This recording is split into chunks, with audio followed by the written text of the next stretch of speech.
Wala pa po kaming natatanggap na anumang report patungkol dyan. Clay Bardilia, PTV4.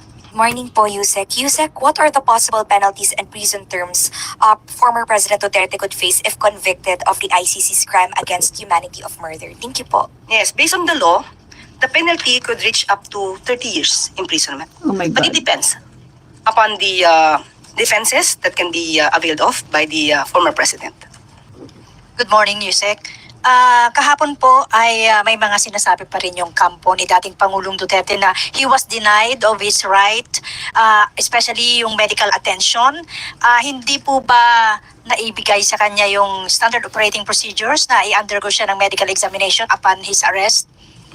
Hindi po yan totoo. Dahil nung panahon po na siya po ay nasa kustodiya na po, talaga pong ang pagtrato po sa kanya ay hindi po lamang basta-basta. Tinrato pa rin po siya bilang Pilipino at bilang former president. Kompleto po ang kasamahan po doon. May mga doktor po, may mga nurse, nandun din po ang kanyang mga abogado. So wala pong katotohanan na hindi po nabigyan siya ng tamang atensyon, especially patungkol sa medical needs na kailangan po niya. Hindi po ba yung request daw po na dalhin siya sa Ang alam ko, ospital chinek up si si Duterte. Chinek up siya. daw po kahapon na umaga hanggang gabi nag-travel, napagod, bumaba na yung blood sugar level, kinailangan daw sanang mai-ospital. Hindi po ba yun kasama doon sa medical attention na dapat ibigay daw sa kanya? Kung ang nagsasabi naman po na doktor na nag-attend po sa kanya ay hindi naman po sinasabing critical ang kanyang kondisyon, hindi naman po kinakailangan siya idalhin sa hospital. Correct. Thank you po. Melvin Gascon, Inquirer. Kasi inano si Duterte, chinek up. At yung doktor, Now that alam ng doktor kung ano ang susunod, kung dapat siyang i-confine o hindi. to prosecute former President Duterte at na-turn over na po siya sa ICC. Would this be an admission somehow na parang dito po sa bansa hindi po niya or hindi po makakamit ng mga biktima ng war on drugs ang hustisya na kanilang pong hinahanap? There's no waiver yet of the right of the state to still run after him if there are other complainants in the country. It just so happened that there is already pending case before the ICC, and we are just complying and enforcing RA 9851, especially Section 17. Correct. Wherein that the stating therein that instead the authorities may surrender or extradite suspected or accused persons in the Philippines to the appropriate international court, if any, or to any other state pursuant to the applicable extradition laws and treaties. So Correct. we have not yet waived the rights of the alleged victims here in the Philippines. They can still file cases. Tama. Just follow up, ma'am. Paano po namin, ano pong i-expect namin na magiging policy po ng government sa pakikipagtulungan sa ICC pag mayroon pong mga upcoming requests, halimbawa, ganito rin po ba na it will be through the Interpol? Or Opo, dahil hindi po tayo miyembro ng ICC, pakikipagtulungan lang po tayo sa Interpol at ganun pa rin po siguro ang senaryo, pero depende pa rin po sa magiging sitwasyon. Kung halimbawa po yung taong kailangan silbihan ng warrant of arrest ay voluntary namang mag-surrender, so may iba naman po yung sitwasyon. But still, we will comply with our commitment with the Interpol. True. thank you, ma'am. Crisel Insigne, IBC 13. Yusek, may bearing pa po ba yung final po nila Attorney Panelo po na habeas corpus kaya nasa ICC na po si former President Duterte? Supreme Court lamang po ang makakapagsabi niya, but normally po, usually po, kapag ka po yung tao ay nasa ibang bansa na po at nadala na po, Wala na. nagiging moot and academic yung issue. But depende Wala pa po rin yan sa Supreme Court. Hindi po natin pwedeng pangunahan kung ano po ang magiging desisyon ng Wala Supreme na Court yan. dito. Wala na. Follow up lang po Yusek, lumipad na po si VP po papuntang Netherlands. Sino po yung nakapag-clearance to travel po ba siya? Hindi po namin alam kung nakapag-clearance siya. Madalas naman po yata siyang umalis ng Walang clearance. walang clearance. I'm sorry for that. Hindi po wala po tayong information on that. Thank you po. Alvin Baltazar, Tigas ng Radyo ulo, eh. Pilipinas. Nasa gobyerno siya, BP, pero Yusek, magandang umaga tigas po. ng ulo. Yusek, nabanggit niyo kanina yung support doon sa naging desisyon lumalabag sa gobyerno natin, batas. na-turn over sa Dapat yan, nagpapa-clearance yan sa through Interpol, Pangulo. Eh. ICC, Pangulong Duterte. Pero lumalabag Ang sa nabanggit niyo batas. kanina, a group of lawyers, Vice tapos mga Presidente. victims. Pero how do you assess the public's assessment doon sa naging hakbang ng ating pamahalaan? Ano po ba yung naging public sentiments? Ano po? Ano po yung, sabi niyo po yung may sentimiento ng publiko. Ano po ba yung sinasabi niyong sentimiento? Yung assessment po natin. Ang assessment natin. Assessment po natin. Okay. Malas tungkol. Kung anong sentimiento ng tao. In general, In general, do we gain support doon sa naging asya? kung pag-uusapan po natin ay pagbibigay ng hustisya at pagko-comply sa tamang batas, mas maiintindihan po ng taong bayan kung naging tama po ba yung naging hakbang ng administrasyon. So ang mas maganda lamang dito ay malaman nila kung paano ba ito nagsimula. Bakit nagkaroon ng warrant of arrest? Bakit kailangan makipag-ugnayan sa Interpol? Kapag po kasi ang nakikitang naratibo ay puro nakakaawa ang dating Pangulong Duterte, nandun na po tayo sa may bandang dulo eh. Dapat simulan natin bakit nga ba nagkaroon ng kaso sa ICC? Correct. Bakit nagkaroon ng warrant of arrest? Tumpak. Sino ba ang nagsampa ng kaso sa ICC? Correct. Kailan ba tumiwalag ang bansa sa ICC? Hindi pa po ba nung nagkapagsampa na ng kaso, ito mga biktima, di umanong biktima ng Pangulo? Correct. Dapat yun po sana ang masimulan sa taong bayan para maintindihan nila kung bakit kinakailangan po na mangyari ang ganito. Bakit kinakailangan din po tayong mag-comply sa ating commitment to the Interpol. Tama. So, sa aking pong palagay, kapag ka po naintindihan nila ito lahat, magiging positibo naman po ang tanaw nila Correct. sa ginawa po ng administrasyon. Salamat po, Yusek. Richmond Quevedo, Daily Tribune.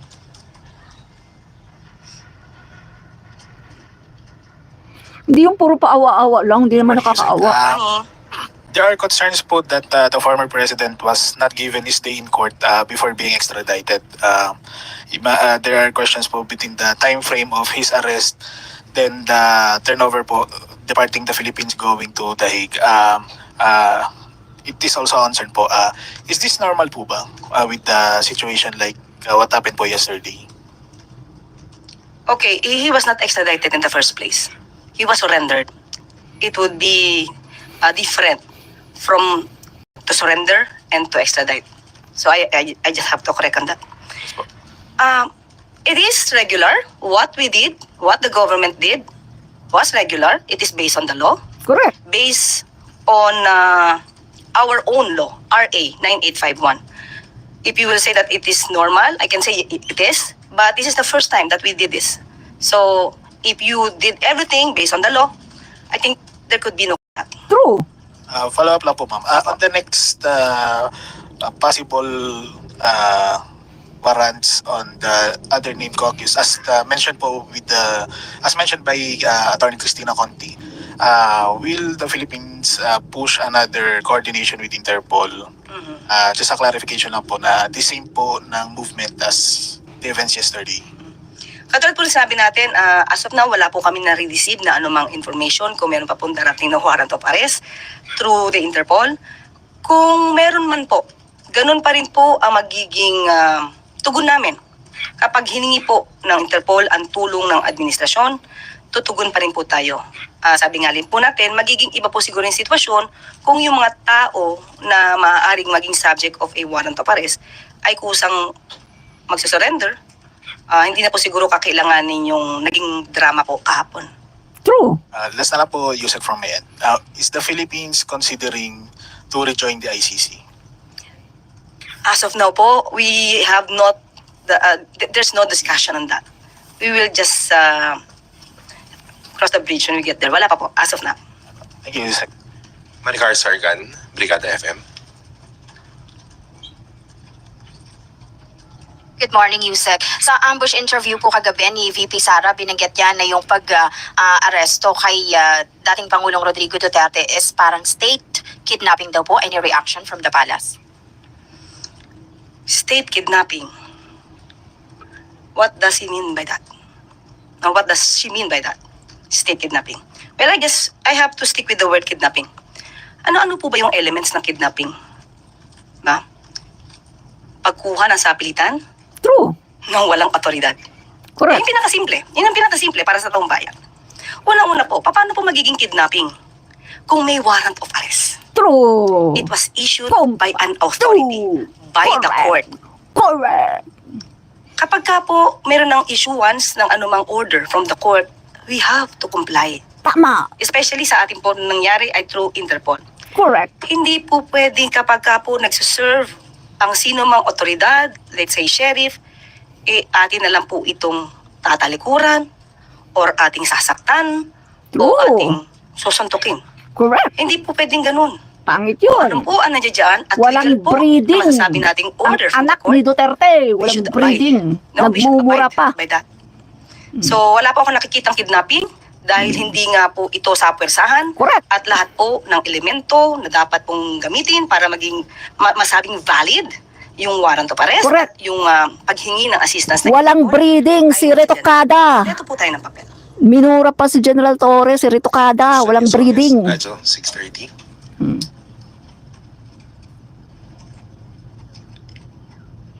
Good morning, Yusek. Maybe ask lang po yung siguro reaction ng Palasyo o ng Pangulo doon sa statement naman po ng kanyang kapatid na si Senator Amy Marcos na nadismaya po doon at naawa sa pag-aresto kay Duterte. Ang sabi po niya, hindi na raw tayo natuto at gulo lang ang itutulot nito. Wala rin anyang pakinabang sa mga naghihirap na Pilipino ang pag-aresto. It also even reminded her daw sa kanilang ama, the late President Marcos Sr. noong 1986. I guess she was referring when the late President was ousted. Ano pong sagot dito ng Palasyo o ng Pangulo? Nung tinanong po natin ang Pangulo dyan ay hindi pa po niya napanood ito at hindi niya rin po niya panabasa. So as of the moment, wala pong reaksyon ang Pangulo patungkol dyan. Thank you po. Sam Medinilla, Business Mirror. Good morning po, ma'am. Morning. Yung regarding lang po dun sa follow-up dun sa question ni Sir Melvin kanina, yung hindi po ba makaka-apekto yung pag-transfer kay former President Duterte sa ICC dun sa mga pending illegal drugs cases dito sa Pilipinas? Sa aking palagay, hindi naman po. Kung maaga po niya na madidepensa ng kanyang sarili, dahil sabi naman po niya, wala naman siyang kasalanan. Wala siyang nilabag.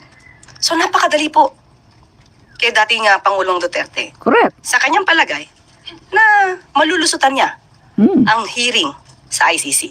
So pagdating po niya, at kung siya man po ay successful sa kanyang pagdedepensa doon, maaari niya naman pong kaharapin ang kaso dito. True. Tapos on another matter, ma'am, sa economic lang naman po ako. Last year po, recently po naglabas ng data yung BSP regarding the FDI flow sinks to 110 million lowest in 11 years. Bumaba po yung foreign direct investments na nakuha yung ng Pilipinas last year. Umina. Umina. Despite dun sa mga initiatives ng government to attract foreign investors. Ngayon, ano po yung parang gagawin ng government to ensure na this year medyo tumaas na po ulit yung FDIs natin? Sa ngayon po, aalamin po natin kung ano ba ang naging dahilan kung sinasabi pong may pagbaba ng mga foreign investments dito.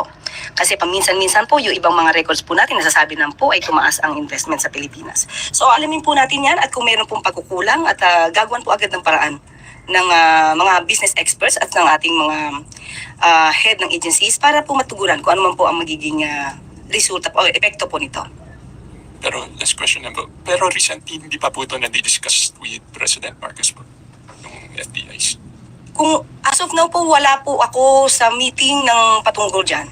Pero alam ko po, may mga meetings po ang Pangulo patungkol sa mga foreign investments at sa mga investments dito sa Pilipinas. Pero as of now po, kung meron po tayong records, ibibigay ko po agad sa inyo. Thank you po. Jinky Baticados, IBC. Hi, Yusek. Good morning. Good morning pa. Ma'am, following the arrest lang, alam lang namin kung ano yung process. Pagdating niya po doon sa The Hague, ano po yung magiging proseso doon? Can you walk The Hague. through us the process po? Sa aking pagkakaalam, dadali muna sa isang local court. At doon titignan, alamin kung tama ba yung proseso ng pag-arrest. At kapag ka po na-validate, na sinabi naman na tama ang pagkakadala sa kanya, sa bansang kung saan siya dadalhin, idadali na po siya sa The Hague, sa ICC. Ma'am, kanina na-mention nyo lang po no, na 30 years po siya in case. Or life imprisonment. Or life Depende po imprisonment. Would this still be applicable to the former president since 80 years old na din siya? It depends upon the ICC. So, sa kanila po yun? Yes, opo. ICC will be the one that will give or render the decision. Alright, thank you, ma'am. Is Romero, Philippine Star. Doon na siya, parang doon na siya mamamatay. Kasi yung isa sa mga common arguments Sa, dun sa kulungan. sa pagsuko or yung pag-yield sa ICC ng mga suspect is if the local courts are working, then why would you let international court intervene with their cases? So given what happened yesterday na sinuko nga ang dating Pangulo, how would you respond to that? Actually, natugunan na po yan eh. May response na po yan, kaya po nagtuloy-tuloy yung investigation. Kung natatandaan niyo po, nabigyan po sila ng 1 year to act on the alleged complaints. Pero wala po kasi naging aksyon para po sampahan agad ang dating Pangulong Duterte. Kaya po nagtuloy-tuloy po yung investigasyon ng prosecutor. So nasagot na po yan, kung yun po yung pag-uusapan natin. They were given due process. Sila po yung hindi tumugon. Sila po yung hindi nakipag-ugnayan. Natatandaan mo po Correct. natin, sinabi rin po ni Senator Bato na siya po ay nakakatanggap di umano ng notice. Pero hindi niya po tutugunan ito dahil hindi po siya sigurado at sa kanyang palagay po ay walang jurisdiction ang ICC. Kung may nagkulang man po at sinasabing hindi sila nabigyan ng due process, sila po mismo ang tumarikod sa kanilang karapatan Correct. na madinig ng prosecutor patungkol sa kanilang mga ebidensya. Correct. See, if I'm not mistaken, the argument refers to the courts or the judiciary system itself, no? Meaning, kapag nagwo-work naman daw yung judicial system sa Pilipinas, then why would an international court intervene in a particular case? Can we say that the local courts are still working, our local courts? Of course, it's still working. Pero sa pagkakataong ito, sa panahon ng dating Pangulong Duterte, hindi natin alam. Kaya nga nagkaroon ng hearing or nagkaroon ng pag-file ng complaint sa ICC. Katulad ng sinabi ko, binigyan ng gobyerno ng 1 taon para patunayang gumagana ang hustisya laban sa mga war on drugs ni dating Pangulong Duterte. Pero wala pong isampa. Kaya nagtuloy-tuloy ang investigasyon ng prosecutor. Correct. Follow up lang po, related question. There are calls by some supporters of the Duterte family, no, na people power daw po.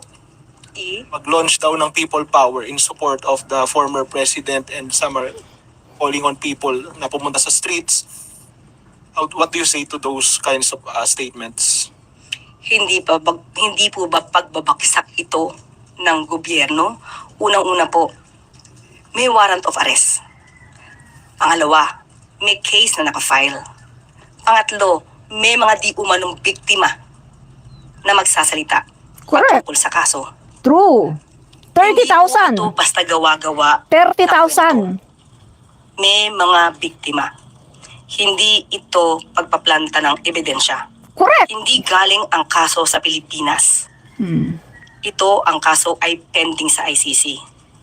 Ano ang magiging dahilan nila para himukin ang taong bayan na mag-alsa laban sa pamahalaan? Samantalang ang pamahalaan ay gumagawa, tumutupad ng batas. Tama. Ang pagtawag ba ng people power ay paglabag sa batas?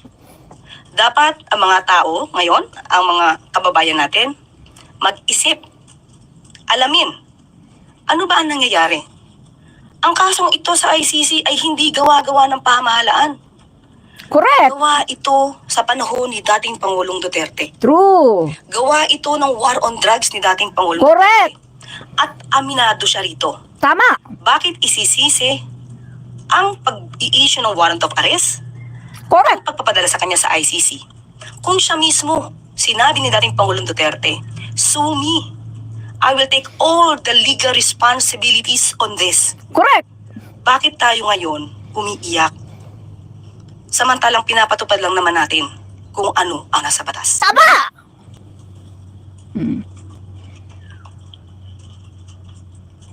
O ano kayo ngayon? No? Correct. Go, go, go. Attorney Claire Castro. Naturally, Go, go, go, Yusek! legal opinions tungkol dito sa well, first in our history na nagkaroon po ng ganitong pagsuko sa isang dating Pangulo sa isang foreign court. Isa po sa mga opinion na ito, and I quote, without a binding treaty or domestic legal obligation explicitly compelling surrender, post-withdrawal with the ICC, the decision to cooperate remains discretionary under Philippine law. How does the palace respond to this assertion, Yusek, that it was within the president's power to prevent the arrest, but he chose not to exercise that power? Very clear. It's the prerogative of the government. So if it is the prerogative of the government to comply with the commitment to the Interpol, Correct. so that's it. So, appears that it was a choice between complying with their obligations with the Interpol and giving up a Filipino citizen. If you are privy to the considerations that went into this decision, Yusek, ano ho ang naging decision-making process dito? Okay. This is not just surrendering a Filipino citizen. It is surrendering a Filipino citizen who is accused of crimes against humanity, Correct. specifically murder. Tumpak! So it would be a different story. So we Correct! have to comply with the law Go, go, and go! also give Attorney justice Claire Castro! either to the victim Correct! or to the accused. Tumpak! If the accused can say, I am not guilty, I can defend myself, Correct! then go on. True! There's also justice for him. That's the process. Yes, yes, But if he is yes, yes. guilty, then we should also give justice Laban, Attorney to the Claire victims. Castro! Yan ang gusto ko sa'yo! Laban! Thank you, Yusek. Pinapaiyak ko ang mga DDS! Laban! Last question, Gilbert Perez, DWIC. Morning po. Iyakan ng mga DDS kay Attorney Claire Castro. Pwedeng itry. Yan ang gusto ko sa'yo, Attorney Claire Castro! Laban! Pilipinas. Di mo ba mahuhulugo yun sa double jeopardy? Ay, depende po. Depende po. Ang double jeopardy po, ang kaso po dyan ay dapat ng decision na po on the merits. Nakapag-arraign, Correct! arraignment na, na po yung jurisdiction over the Tama! person, nakapag-trial, Attorney yan! nakapagkaroon ng decision on the Alam niya, merits attorney yan. Trial lawyer yan. Alam niya yan. to the other courts na nagkaroon ng pag-ihing. Correct, attorney yan! If the cases that will be Yusek namin, attorney yan. before the Philippine courts are different from the cases being heard before the ICC, there would be Correct. double jeopardy. Tama ka! Attorney Claire Castro! Correct ka dyan. Follow up lang daw po doon sa question ni Ivan, yung pong war on drugs ng dating administrasyon, di ba sa polisiya ng gobyerno po yon para maprotektahan ang taong bayan laban dito sa illegal na droga. Paano naman po yung human rights or karapatan ng mga naging biktima nitong mga sangkot sa illegal na droga na siyang naging parang pundasyon po nung polisiya na yun ng pamahalaan. Nakabuti naman po yung war on drugs sa karamihan ng ating mga kababayan. Dapat natin i-determine anong klaseng kabutihan. Are we talking, kasi you're talking about war on drugs in general. Everybody is against illegal drugs. Tanong natin, war on drugs kasama ang tukang, kasama ang pagpatay, walang due process, kasama yung sasabihan ng polis na sabihin mo sa kanyang lumaban Galing para talaga matapos ng na. Yusek namin. Iwasan ang problema. Galing sa Macau. Pilipinas. Correct! Basag na Hindi siya basag ang dapat mga polisiya DDS. ng isang gobyerno in the first place. Di ba? It's against the law. Correct! Ling, Go, go, go! It's Attorney against the law. Yusek Wala tayong Claire penal Castro! disability Go, go, go! uunahan mo pa. Ang galing ng aming Yusek. Ang masama, Ang galing! Panghiling. Ang galing-galing! so, hindi ko matatanggap, hindi natin matatanggap na yung war on drugs na pinaira ni dating Pangulong Duterte ay tama. Kung may natulong sa iba, paano naman yung namatayan? Tumbak! Kung meron na biktima, Galing-galing ng attorney namin! drug, Attorney users na Yusek to, Claire Castro! then Ang the victims galing! also file cases Go, go, against these go! drug users. Pero hindi natin matatanggap na polisiya siya na dapat sundin ng isang gobyerno. Tumpak! Ang galing talaga ng aming Yusek! Basag na basag ang mga At dito po DDS! natapos ang ating briefing. Basag Maraming na salamat basag sa kanyang sila! press corps at magandang tanghali para sa bagong Ba? Galing ng attorney namin! Sobrang galing! Oh. Wala kayong binatbat! Di ba? Ang galing-galing! Ang galing-galing! Wala kayong mga binatbat! Oh, di ba? Iyak ka na, mga DDS! Iyak ka na! Iyak ka na, mga DDS! Iyak ka na!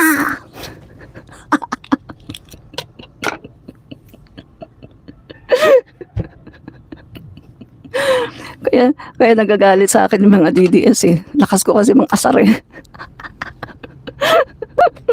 Ay, lakas ko mang asar eh, no? Andali. So, itatama lang natin yung isang fake news, no? Mayroon kasing fake news eh. May fake news na naman na nilabas si Glenda. Glenda! Kilala niyo si Glenda? Guys, sino si Glenda? Meron na namang nilabas si Glenda, no? Na fake news. Ang sabi ni Glenda, guys, eto, sinabi ni Glenda. Etong sabi ni Glenda. Hindi lang balakubak ang nagsilayasan, nalaglag na talaga ang lahat ng buhok ni Lisa Marcos dahil malaki ang problema niya ngayon sa US. Namatay ang isang kasapi ng stalking entourage niya sa LA. Di umano, 7 oras ang lumipas bago nila ito inireport. Failing to report a death which qualifies for a coroner investigation is a crime in the US. Baka maisyuhan si Lisa Marcos ng show cause order ng kapulisan sa LA. What you do to me will happen to you. Sabi po ni Glenda. Yan, si Glenda, oh. Glenda. Ang sabi naman ng isa pang DD sheet, kalma lang ta, ha, kay ang mga bangag na sa US na hold. Kung si Tatay giimbestigahan sa Pinas, ang bangag couple giimbestigahan pod sa US. Karon daw, ngayon inimbestigahan daw sa US, ngayon yung bangag couple daw. Oh. Kaya namatay ilang kauban kasi namatay daw yung kasama daw nila na dahil daw sa ganon-ganon daw, no? So sabi niya, dali sa karma, mga nagmura na, no? So ang bilis daw ng karma. Sabi naman ng isa na didishit din, they arrested FPRRD and used his arrest as a cover-up news of what's happening to Lisa Araneta Marcos involving Juan Paulo Stantocos' death by drug overdose in LA. They are on hold now in LA. So, pinapalabas po ni Glenda at saka ng mga DD sheets na on hold daw ngayon. Si F. Elisa at saka si PBBM nasa LA daw, no? Ngayon daw. So, yan po yung isang malaking kasinungalingan. 3 hours ago, si F. Elisa ay nasa isang event ng Girl Scout of the Philippines. At napakaganda ng itsura ni F. Elisa. Mukhang batang-bata, cute na cute. Yan ba yung nakalbo? Agoy, lalong gumaganda si F. Elisa. Oh? Batang-bata, cute na cute, lalong gumaganda. Oh? So, ibig po sabihin, yung mga pinost po nitong mga nina Glenda at ng iba pang mga DD sheets ay fake news. Fake news na naman. Palagi na lang silang fake news. Wala na kasi silang kinakapitan kundi ang pagiging fake news peddler para makapanira. Fake news. Sila ay mga fake news peddler. Ang ganda-ganda ni F. Elisa. Ang ganda-ganda ni F. Elisa. Eto ba ang meron pa siyang wrap-up video, working visit to the United States. May video pa si F. Elisa, working visit niya sa United States. Eto, kasi ito yung sinasabi nila no? Na na-hold daw yung first couple. Na-hold daw, hindi daw pinapaalis, no, ng US. Na-hold daw kasi daw namatay daw sa yung isang kasama, no? So, itong mga DDS, wala silang paggalang sa patay. Patay na nga, inintriga pa nila. 'Di ba? Patay na nga, inintriga pa nila. 'Di ba, mga kababayan? Yan po ang nangyari, no? So, si F. Elisa, kanina naman, kasi 3 hours ago, mga kaibigan, si F. Elisa naman ay pumunta sa Girl Scout of the Philippines event. Ibig sabihin, hindi siya na-hold. Nandito na siya sa Pilipinas. Nasa Pilipinas na siya. Hindi siya na-hold.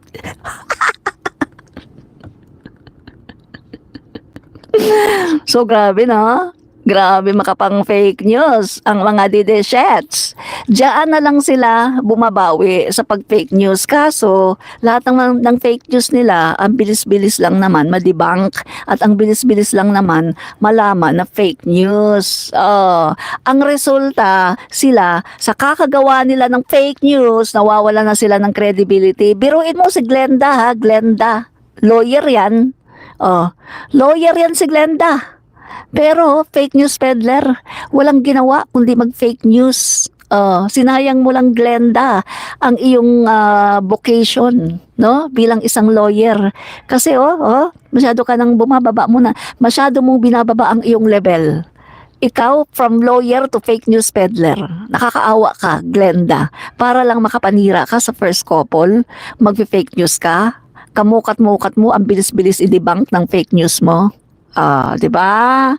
Yan guys. Pero alam nyo ha, yung mga didishit, baliwala sa kanila kung fake news yan. Basta paniniwalaan nila yan kahit fake news. Basta tungkol sa kasiraan ng first couple, baliwala sa mga didishits yan.